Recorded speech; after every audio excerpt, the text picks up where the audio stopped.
The first reports reached Earth Central late in the cycle, carried by a damaged courier drone that drifted into the defense perimeter with its hull scorched and its guidance system failing. Inside the drone's burst memory was a message from a remote frontier station called Outpost Dawn. The message was brief, confused and broken by static, but the essential fact stood out with terrifying clarity. A human girl named Lena had been taken and mistreated by a hostile alien faction known simply as the Crawl. The message ended with a final fragment showing her face, pale and stained with fear, before the audio cut off. There was no second transmission. Earth responded within minutes. No debate, no hesitation.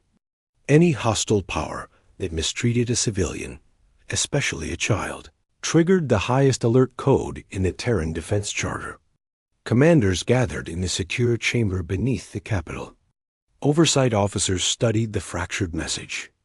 Analysts replayed the final image of Lena until the room was silent. One officer spoke a single sentence that none of them needed to hear to know what came next. Earth would not negotiate. Earth would not warn. Earth would deploy the Spectres.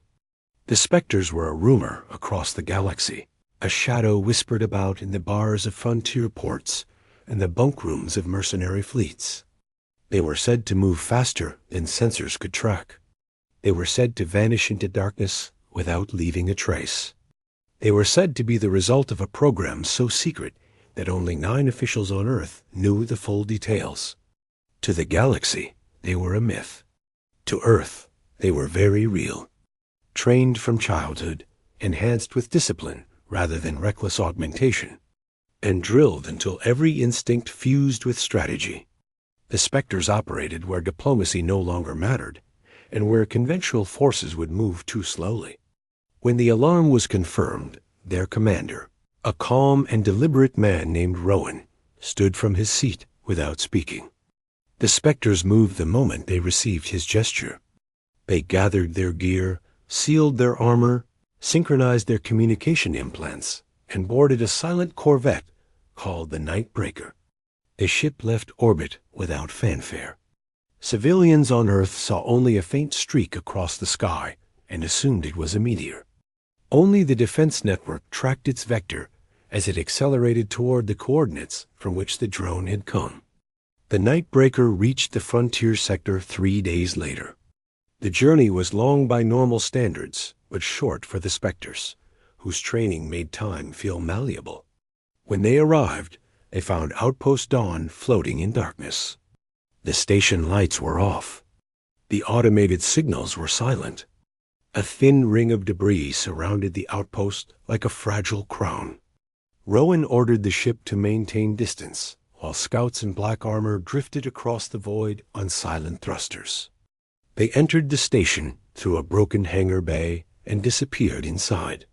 What they found was a place that had been abandoned in haste and fear. Screens flickered with frozen images. Tables lay overturned. The faint smell of burnt circuitry clung to the air. They found no bodies, which was unusual in a place attacked by the Crawl.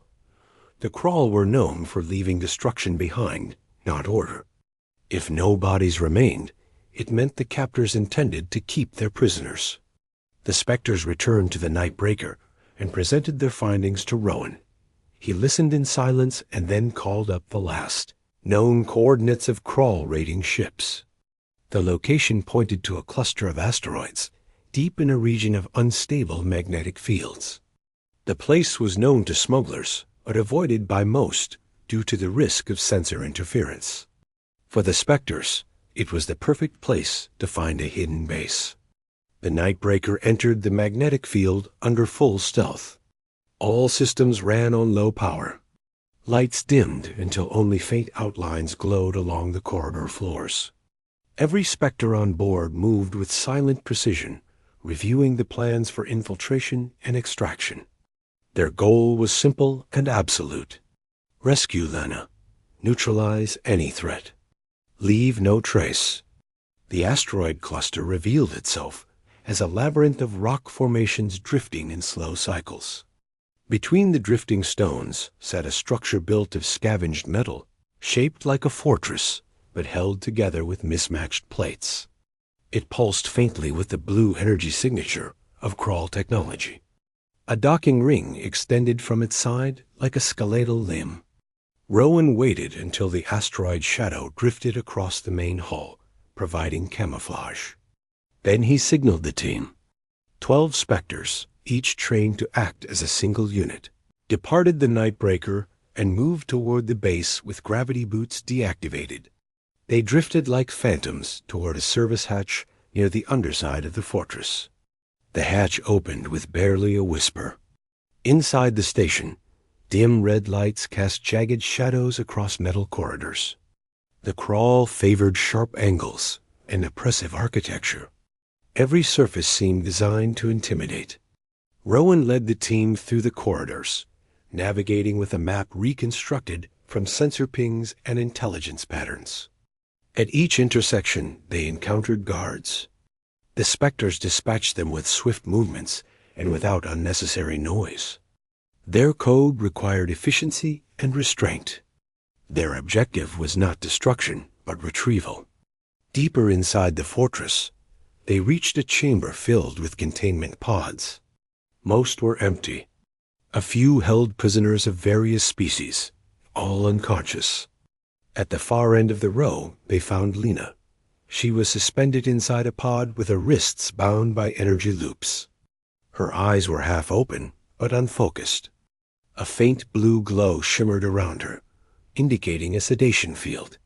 Rowan studied the controls.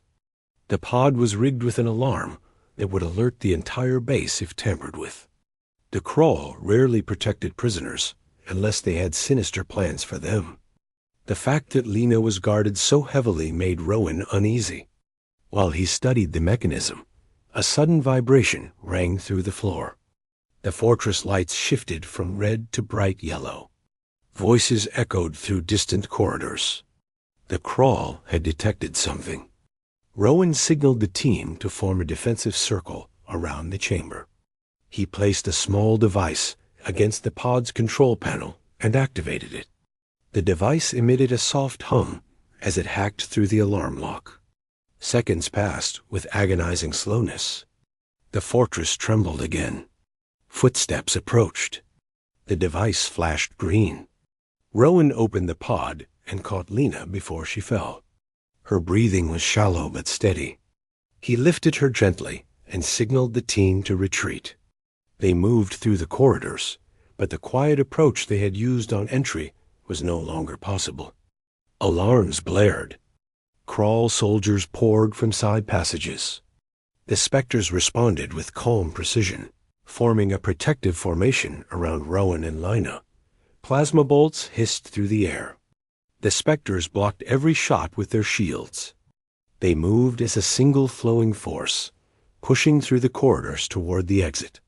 When they reached the outer hatch, they found 3 Crawl assault units waiting on the docking ring.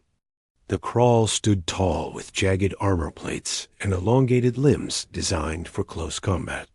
Their leader stepped forward and raised a crackling staff. He spoke in harsh tones, promising punishment for any intrusion. Rowan gave no answer. He handed Lena to his second-in-command, a focused warrior named Aiden, and stepped forward with controlled steps. The Crawl leader lunged. Rowan shifted his weight and struck with the speed of a trained master. He disarmed the Crawl leader and incapacitated him with a single decisive movement. The remaining Crawl warriors hesitated. That split second was enough for the Spectres to move. They advanced with coordinated steps, pushing back the larger force with calculated strikes. Aiden signaled the Nightbreaker the moment the path cleared. The ship dropped its stealth field and executed a precision approach. The Spectres boarded the ramp while covering all angles.